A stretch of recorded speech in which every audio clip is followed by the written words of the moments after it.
ପିଲାମାନେ ସୁପ୍ରଭାତ। ଆଜି ଆଉ ଗୋଟେ ବିଷୟ ଦେଖ, ବିଚିତ୍ର ଗୁରୁ। ଲେଖିଛନ୍ତି ଡକ୍ଟର କାହ୍ନୁଚରଣ ମିଶ୍ର। ଡକ୍ଟର କାହ୍ନୁଚରଣ ମିଶ୍ର 1922 ଖ୍ରୀଷ୍ଟାବ୍ଦରେ ଜନ୍ମଗ୍ରହଣ କରି 2001 ଖ୍ରୀଷ୍ଟାବ୍ଦରେ ମୃତ୍ୟୁବରଣ କରିଛନ୍ତି। ସେ କେନ୍ଦ୍ରାପଡ଼ା ଜିଲ୍ଲା ପଟାମୁଣ୍ଡାଇ ଥାନାର ବକ୍ତାରପୁର ଗ୍ରାମରେ ଜନ୍ମଗ୍ରହଣ କରିଥିଲେ। ସେ ତାଙ୍କର ଶିକ୍ଷା ଲାଭ ହୋଇଥିଲା କେଉଁଠି ନା ସୁଦୂର କଲିକତାରେ। MA ପରୀକ୍ଷାରେ ସେ କୃତିତ୍ୱର ସହିତ ଉତ୍ତୀର୍ଣ୍ଣ ହୋଇ ସ୍ୱର୍ଣ୍ଣପଦକ ମଧ୍ୟ ଲାଭ କରିଥିଲେ। ଜଣେ କୃତବିଦ୍, ସାହିତ୍ୟିକ ଓ ସମାଲୋଚକ ଭାବରେ ସେ ଓଡ଼ିଆ ସାହିତ୍ୟରେ ପ୍ରସିଦ୍ଧ ଲାଭ କରିଛନ୍ତି। ପ୍ରକାଶିତ ରଚନା, ସାହିତ୍ୟ ସମୀକ୍ଷା, ଆଲୋଚନା, ମାଳା, ଦୃଷ୍ଟି ଓ ସୃଷ୍ଟି, ଓଡ଼ିଶୀ, ବୈଷ୍ଣବ ଧର୍ମ, ସାହିତ୍ୟ ଓ ସମାଜ, ଓଡ଼ିଆ ସାହିତ୍ୟରେ ଧର୍ମଧାରା, ଓଡ଼ିଆ ଗଦ୍ୟ ସାହିତ୍ୟ ଏବଂ ଦି କଲଚର ଅଫ୍ ଜଗନ୍ନାଥ ପ୍ରଭୃତି ଲେଖି ଚିର ଅମର ହୋଇ ରହିଛନ୍ତି। ଜଗନ୍ନାଥ ଧର୍ମ ଓ ଦର୍ଶନ ଉପରେ ଲିଖିତ ଶେଷୋକ୍ତ ଗ୍ରନ୍ଥଟି ଆନ୍ତର୍ଜାତିକ ଖ୍ୟାତି ଲାଭ କରିଛି, ଯେଉଁଟାକି କଲଚର ଅଫ୍ ଜଗନ୍ନାଥ। ଏଇ ଯେଉଁ ବିଚିତ୍ର ଗୁରୁ ଗଳ୍ପ ବା ପ୍ରବନ୍ଧରେ ଲେଖକ ଶ୍ରୀମଦ୍ ଭଗବତରେ ବର୍ଣ୍ଣିତ ଅବଧୂତଙ୍କ ଗୁରୁମାନଙ୍କ ଉପରେ ଏକ ତାତ୍ତ୍ୱିକ ଆଲୋଚନା କରିଛନ୍ତି। ତମେ ଜାଣିଛ, ଗୁରୁ ବ୍ରହ୍ମା, ଗୁରୁ ବିଷ୍ଣୁ, ଗୁରୁଦେବ ମହେଶ୍ୱର, ଗୁରୁ ସାକ୍ଷାତ ପରମ ବ୍ରହ୍ମ, ତସ୍ମୈ ଶ୍ରୀ ଗୁରବେ ନମଃ। ଗୁରୁଙ୍କୁ ସବୁବେଳେ ଉଚ୍ଚ ଆସନ ଦିଆଯାଇଛି। ବିନା ଗୁରୁରେ କୌଣସି କାର୍ଯ୍ୟ ସିଦ୍ଧି ଲାଭ କରିବା ସମ୍ଭବ ନୁହେଁ। ଏଇ ଯେଉଁ ଶ୍ରୀମଦ୍ ଭଗବତରେ ଅବଧୂତ ମଧ୍ୟ କିଛି ଗୁରୁଙ୍କୁ ସିଏ ନେଇଛନ୍ତି। କେଉଁମାନେ? ଯେଉଁମାନେ କି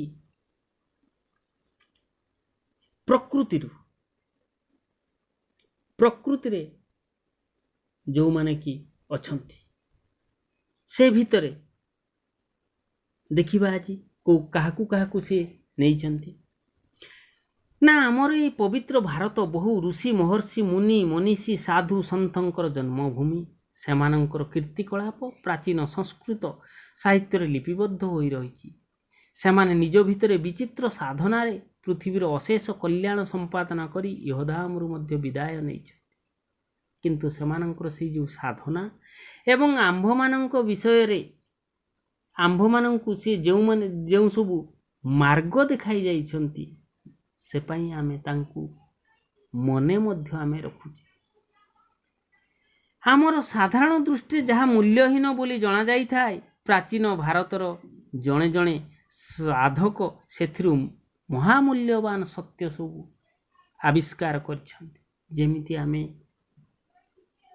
ଭଙ୍ଗା ଜିନିଷ ଗୁଡ଼ାକ ଫିଙ୍ଗି ଦେଇଥାଉ, କିନ୍ତୁ ସେଇ ଭଙ୍ଗା ଜିନିଷରୁ ବି ସୁନ୍ଦର ସୁନ୍ଦର ଖେଳଣା, ସୁନ୍ଦର ସୁନ୍ଦର ଜିନିଷ ପ୍ରସ୍ତୁତ ହୋଇପାରୁଛି। ଠିକ୍ ସେହିପରି ଆମ ଦୃଷ୍ଟିରେ ଯାହା ମୂଲ୍ୟହୀନ, କିନ୍ତୁ ସେଇଗୁଡ଼ିକୁ ଆମର ଭାରତୀୟ ସାଧୁ ସନ୍ଥମାନେ ଦେଖାଇ ଦେଇ ଯାଇଛନ୍ତି ଯେ କେତେ ମୂଲ୍ୟବାନ। ସଂସ୍କୃତ ଭାଷା ରଚିତ ରାମାୟଣ, ମହାଭାରତ, ଶ୍ରୀମଦ୍ ଭାଗବତ, ଏ କଥା କିଏ ନ ଜାଣେ। ରାମାୟଣରେ ଦଶରଥଙ୍କର ସତ୍ୟ ପାଳନ, ରାମଚନ୍ଦ୍ରଙ୍କ ପିତୃଭକ୍ତି, ଦୁଷ୍ଟ ରାବଣର ଅହଙ୍କାର ଓ ବିନାଶର କାହାଣୀ ଆଜି ମଧ୍ୟ ଭାରତର ଘରେ ଘରେ ପଠିତ, ଆଲୋଚିତ। ତମେ ଟିଭିରେ ବି ଦେଖିପାରୁଥିବ। ଏଇ ଯେଉଁ ଲକଡାଉନ ପିରିୟଡ଼ରେ ଦେଉଥିଲା, ତମେ ମା, ଜେଜେମା ଏମାନଙ୍କ ଠାରୁ ରାମାୟଣ ମହାଭାରତର କାହାଣୀ ମଧ୍ୟ ଶୁଣିଥିବ। ଠିକ୍ ସେହିପରିଆ ମହାଭାରତରେ ଭୀଷ୍ମଙ୍କର ଭୀଷଣ ପ୍ରତିଜ୍ଞା, ସତ୍ୟବ୍ରତ ଅର୍ଜୁନଙ୍କର ବୀରତ୍ୱ, ଯୁଧିଷ୍ଠିରଙ୍କ ଧର୍ମଭାବ, ପୁଣି ଶ୍ରୀକୃଷ୍ଣଙ୍କ ବିଚିତ୍ର ଲୀଳା, ଏସବୁ ଗୁଡ଼ିକ ଆମେ ଜାଣିପାରୁଛୁ। ସେହିପରି ଶ୍ରୀମଦ୍ ଭଗବତରେ ମଧ୍ୟ ବହୁତ ଶିକ୍ଷଣୀୟ ଜିନିଷ ଦେଖିବାକୁ ମିଳିଥାଏ। ସେ ଭିତରୁ ହେଉଛି ଅବଧୂତଙ୍କର 24 ଗୁରୁ। 24 ଜଣ ଗୁରୁଙ୍କୁ ସିଏ ବାଛିଥିଲେ।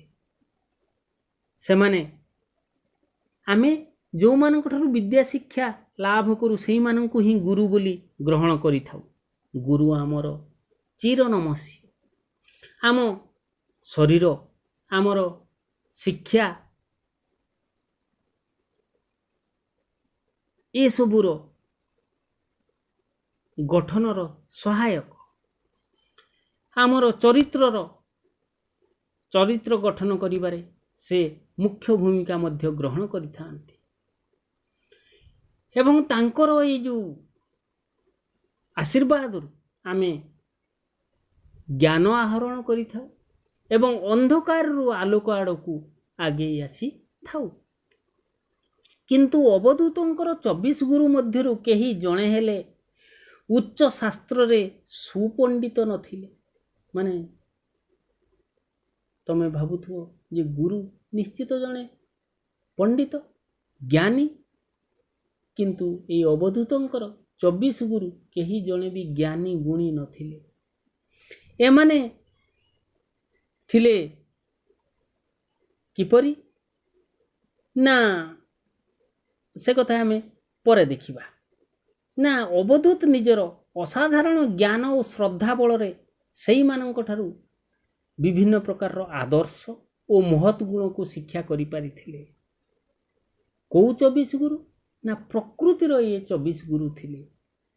ସେ ଭିତରୁ କିଛିକୁ ଦେଇଛି ସେ, ନା ପୃଥିବୀ, ପବନ, ସୂର୍ଯ୍ୟ, ମହୁମାଛି, କୁରରୀ ପକ୍ଷୀ।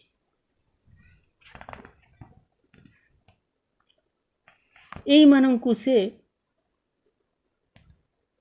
ନିଜର ଗୁରୁ ରୂପରେ ଗ୍ରହଣ କରିଥିଲେ। ତ ପ୍ରଥମେ ଆମେ ଦେଖିବା ପୃଥିବୀକୁ ସେ କାହିଁକି ଗୁରୁ ରୂପରେ ଗ୍ରହଣ କରିଥିଲେ। ପୃଥିବୀ ନିର୍ଜୀବ, କିନ୍ତୁ ଅବଧୂତଙ୍କୁ ସେ ଶିକ୍ଷା ଦେଉଥିଲେ କ'ଣ? ନା ଆମେ ସକାଳୁ ଉଠିଲେ ପୃଥିବୀ ଉପରେ ଆମର ପାଦ ପଡ଼ିଥାଏ। ଆମେ ତା ଉପରେ ଚାଲୁ, ବୁଲୁ, ଖେଳୁ, କୁଦୁ ଏବଂ ବିଭିନ୍ନ ପ୍ରକାରର ଗାତ ଖୋଳୁ। ବିଭିନ୍ନ ଭାବରେ ଆମେ ପୃଥିବୀକୁ ପୀଡ଼ା ଦେଇଥାଉ, କିନ୍ତୁ ପୃଥିବୀ ସେସବୁ ନୀରବରେ ସହିଯାଇଥାଏ। ଠିକ୍ ସେହିପରି ମଣିଷ ଯଦି ଅନ୍ୟକୁ କୌଣସି କାରଣରୁ ପୀଡ଼ା ଦିଏ, ତେବେ ତହିଁରେ ସେ ବିବ୍ରତ ବା ରାଗିବା ବା ଉତ୍କ୍ଷିପ୍ତ ହୋଇଯିବା ଉଚିତ ନୁହେଁ। ବରଂ ତାକୁ ପ୍ରଶାନ୍ତ ଚିତ୍ରରେ କ୍ଷମା ଦେବା ବିଧେୟ। ଯେମିତି ପୃଥିବୀକୁ ଆମେ ବିଭିନ୍ନ ପ୍ରକାର ଭାବରେ କଷ୍ଟ ଦେଲେ ମଧ୍ୟ ସେ ଆମକୁ କ୍ଷମା କରିଦେଇଥାଏ, ଠିକ୍ ସେଇ କଥାଟା ଅବଧୂତ ପୃଥିବୀ ପାଖରୁ ଶିକ୍ଷା ଲାଭ କରିଥିଲେ। ଏବଂ ପର୍ବତ ପାଖରୁ କ'ଣ ଦେଖ? ନା ପୃଥିବୀ ନିଜ ବକ୍ଷରେ ନାନା ବୃକ୍ଷଲତାପୂର୍ଣ୍ଣ ଉଚ୍ଚ ପର୍ବତମାନ ଧାରଣ କରିଛି। ପର୍ବତ ସ୍ଥିର, ବୃକ୍ଷଲତା ପର୍ବତର ଉପକାର କରନ୍ତି ନାହିଁ, କିମ୍ବା ପୃଥିବୀ ନିଜେ ସେହି ଭୂଧର ବା ପର୍ବତମାନଙ୍କ ଦ୍ୱାରା ଉପକୃତ ହୁଏ ନାହିଁ। ପର୍ବତର ଏହି ବୃକ୍ଷଲତା ମାନବ ସଂସାରର ହିତ ସାଧନରେ ବ୍ୟବହୃତ ହୁଅନ୍ତି।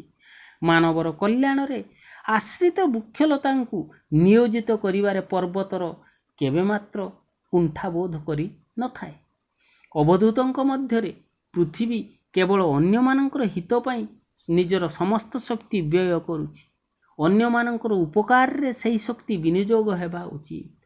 ତେଣୁ ସିଏ ଏଠି ଆଉ ଗୋଟିଏ କଥା ସୂଚେଇ ଦେଉଛନ୍ତି ଯେ କେବେ ମଧ୍ୟ ଆମକୁ ମଣିଷକୁ ଯଦି କେହି କଷ୍ଟ ଦେଇଥାଏ, ତାହେଲେ ମଣିଷ ପ୍ରଶାନ୍ତ ଚିତ୍ତରେ ତାକୁ କ୍ଷମା କରିବ ଏବଂ ତାକୁ ସେ ସାହାଯ୍ୟ କରିବ। ସମସ୍ତଙ୍କୁ କ୍ଷମା ଦେବା ଓ ନିଃସ୍ୱାର୍ଥ ଭାବରେ ଅନ୍ୟର ଉପକାର କରିବା, ଏଇ କଥାଟା ସେ ପୃଥିବୀ ପାଖରୁ ଶିକ୍ଷା ଲାଭ କରିଥିଲେ। ଏଣୁ ସେ ପ୍ରଥମେ ପୃଥିବୀକୁ ଗୁରୁ ଭାବରେ ମାନି ନେଇଥିଲେ। ଆଉ ଗୋଟିଏ ଗୁରୁ କିଏ? ନା ପବନ। ପବନର ଗତି ସ୍ୱଚ୍ଛନ୍ଦ ଆଉ ଅପ୍ରତିହତ, ତାକୁ କେହି ଅଟକାଇ ପାରିବ ନାହିଁ ଏବଂ ସେ ସ୍ୱଚ୍ଛନ୍ଦ ଭାବରେ, ମାନେ ବିନା ଘାତ ପ୍ରତିଘାତରେ ବହି ଚାଲିଛି। ଏବଂ ସେ ବେଳେବେଳେ ସୁଗନ୍ଧ ପୁଷ୍ପର ବାସ୍ନାକୁ ଛୁଇଁ ଚତୁର୍ଦିଗ ମହକାଇ ଦେଉଛି, ତ କେତେବେଳେ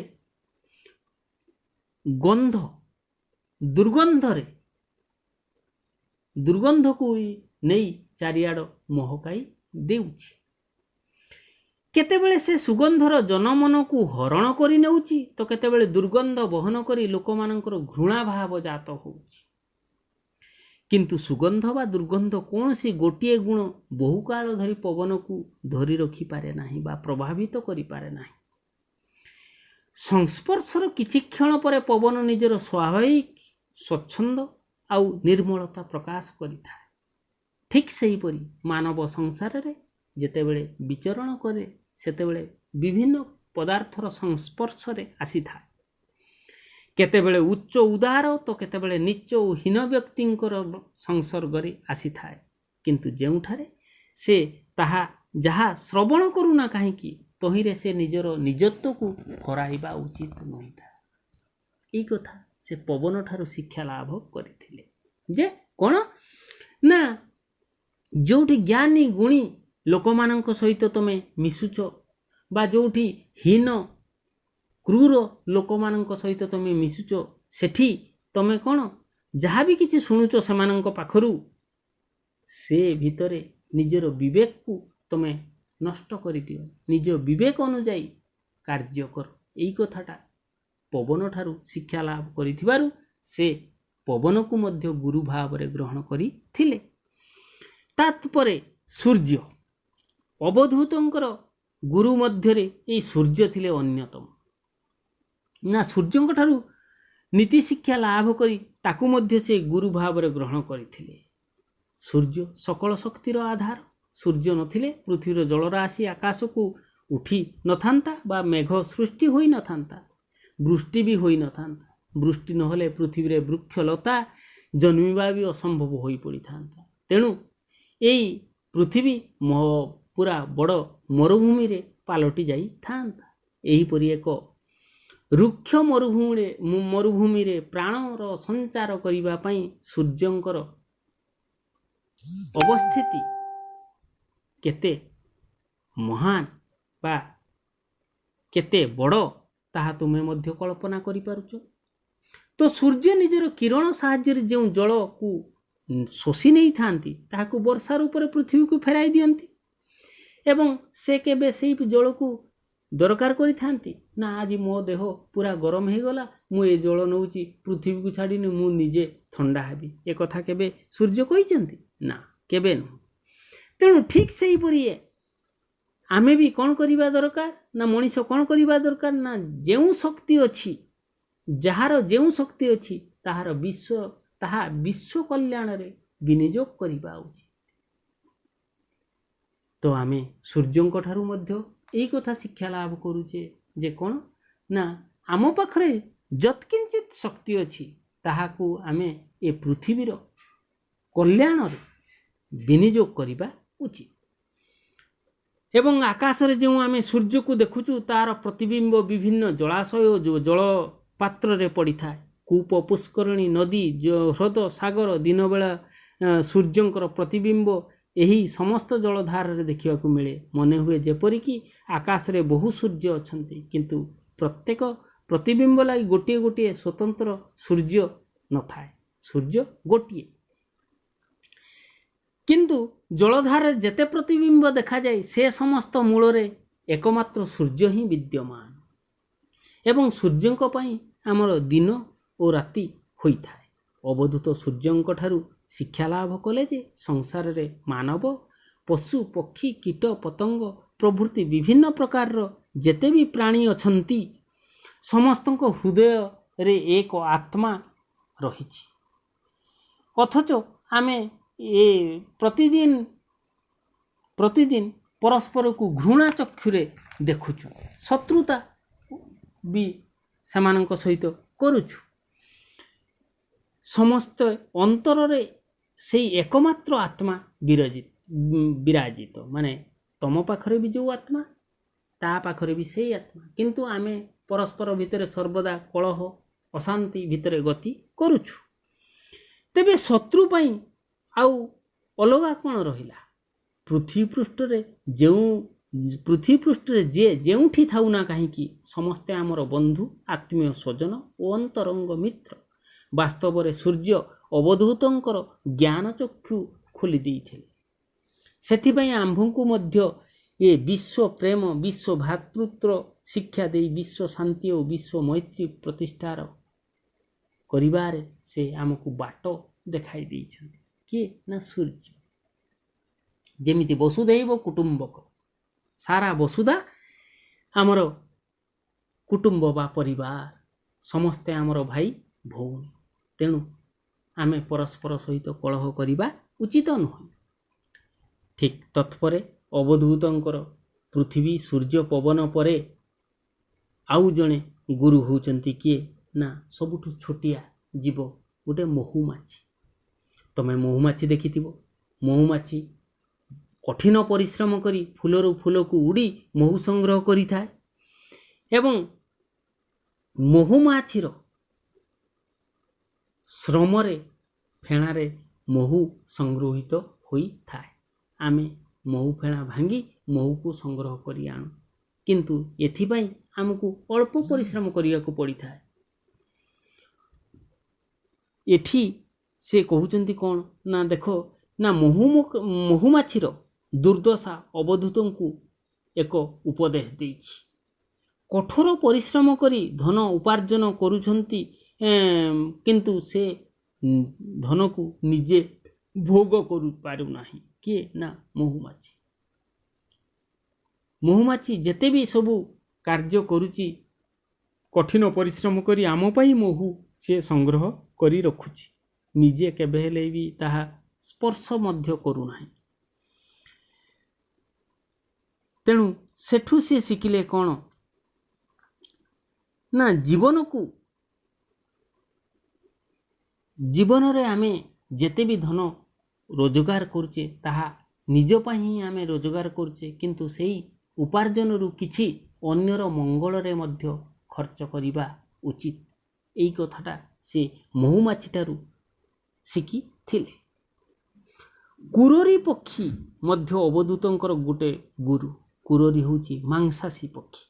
ଯଦି ଗୋଟିଏ କୁରରୀ ପକ୍ଷୀ ଖଣ୍ଡିଏ ମାଂସ ପାଇଥାଏ, ତାହା ଅନ୍ୟ କୁରରୀମାନେ ଘେରି ଯାଇଥାନ୍ତି, କିନ୍ତୁ ମାଂସ ଖଣ୍ଡିଏ କେବଳ ନିଜେ ଖାଇବା ଲୋଭରେ ସେ ପକ୍ଷୀ ଅନ୍ୟମାନଙ୍କୁ ଦିଏ ନାହିଁ। ଶେଷରେ ଅନ୍ୟମାନଙ୍କର ଆକ୍ରମଣରେ ସେ ମାଂସ ଖଣ୍ଡିକ ତ ସେ ଭୋଗ କରିପାରେ ନାହିଁ, କିନ୍ତୁ ନିଜର ପ୍ରାଣକୁ ମଧ୍ୟ ବିସର୍ଜନ କରିବାକୁ ପଡ଼ିଥାଏ। ଅନ୍ୟ କୁରରୀ ପକ୍ଷୀମାନେ ତାକୁ ମାରି ତା ମାଂସ ବି ଖାଆନ୍ତି ଏବଂ ତାର ଯେଉଁ ସେ ମାଂସ ଖଣ୍ଡେ ପାଇଥିଲା ତାକୁ ମଧ୍ୟ ନେଇଯାଇଥାନ୍ତି। ଅବଧୂତଙ୍କ ମତରେ କୌଣସି ପଦାର୍ଥରେ ଅତ୍ୟଧିକ ଆସକ୍ତ ବା ଏକାନ୍ତ ଲୋଭାବିଷ୍ଟ ହେବା ବା ନିଜେ ହିଁ ଲୋଭ କରିବା ଉଚିତ ନୁହେଁ। ପ୍ରକୃତରେ ଏହି ଛୋଟ ପକ୍ଷୀ କୁରରୀର ଜୀବନ ଆମ ସମସ୍ତଙ୍କ ପାଇଁ ଏକ ମହାନ ସତର୍କବାଣୀ। କାହିଁକି ନା ଆମେ ସବୁବେଳେ ନିଜର ବୋଲି ସବୁ ଜିନିଷକୁ ଆବରି ବସୁଛେ। ଏହା ଗୋଟେ ବଡ଼ ଭୁଲ। ଏଥିରୁ ଆମକୁ ଏହି ଶିକ୍ଷା ମିଳୁଛି ଯେ ସମଗ୍ର ପୃଥିବୀ ଶିକ୍ଷା ଲାଭର ଏକ ପବିତ୍ର ସ୍ଥଳୀ ଏବଂ ପ୍ରତ୍ୟେକ ବସ୍ତୁଠାରୁ ମଣିଷ କିଛି ନା କିଛି ଶିକ୍ଷା ଲାଭ କରିଥାଏ। ପଥର ଆଉ ଗୋଟେ ବି ଅଛି, ପଥର ଯେଉଁଠି ପଡ଼ିଛି ସେଇଠି ଆମେ ମାଡ଼ି ଯାଉଛେ, ଗୋଇଠା ମାରୁଛେ, ସେ କିଛି ଆମକୁ କହୁଛି, ସେ ନୀରବରେ ସବୁ କିଛି ସହି ଯାଉଛି। ତେଣୁ ସହନଶୀଳତା ଆମେ ପଥରରୁ ଶିକ୍ଷା ଲାଭ କରୁଛେ। ତେଣୁ ଅବଧୂତ ପଥରକୁ ମଧ୍ୟ ଗୁରୁ ଭାବରେ ଗ୍ରହଣ କରିଛନ୍ତି। ତ ଏଠି ତୁମକୁ ଏ ଗଳ୍ପରେ ସେ 24 ଗୁରୁଙ୍କ ମଧ୍ୟରୁ 5ଟି ଗୁରୁଙ୍କ ବିଷୟରେ ତୁମକୁ ଲେଖକ ଜଣାଇଛନ୍ତି, ସୂଚିତ କରିଛନ୍ତି। ତେଣୁ ତୁମେ ଏହାକୁ ଭଲ ଭାବରେ ପଢ଼ ଏବଂ ତତ୍ପରେ ଯଦି କିଛି ଅସୁବିଧା ଥାଏ ତାହେଲେ ତୁମେ ମୋତେ ପଚାରିପାର। ହଉ, ଆଜି ପାଇଁ ରହୁଛି।